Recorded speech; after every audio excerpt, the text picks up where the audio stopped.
আমি অ্যাডভোকেট গোবিন্দ প্রামাণিক, মহাসচিব, বাংলাদেশ জাতীয় হিন্দু মহাজোট।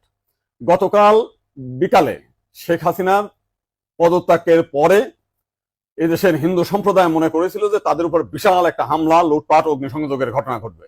কিন্তু গতকাল বিকালেই বিএনপি এবং জামাতের নেতারা তাদের নেতৃবৃন্দকে হিন্দুদের বাড়িতে হামলা, লুটপাট, অগ্নিসংযোগ যাতে না হয় এবং প্রত্যেক মন্দিরে যাতে পাহারা দেয় সেই ব্যবস্থা করার নির্দেশ দেয়। এবং গতকাল থেকে আমরা দেখেছি সেই পাহারা দিয়েছে। সাধারণভাবে হিন্দুদের উপরে বড় কোনো মন্দিরে কোনো হামলার ঘটনা ঘটে নাই।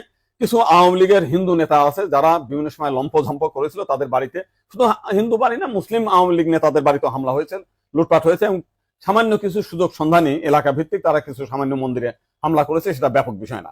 কিন্তু আমরা দেখলাম যে ভারতের রিপাবলিক এইটাকে নিয়ে ব্যাপকভাবে রিউমার ছড়াচ্ছে, নানান কিছু মিলে উদ্ভট কথাবার্তা বলছে। এবং আজকে দেখলাম শেখ হাসিনার নিয়ে তারা কাহিনী তৈরি করছে, বঙ্গবন্ধুর স্ট্যাচু মানে ভাঙছে, সেটা নিয়ে তারা খুব দুঃখে সাগরে ভাসছে।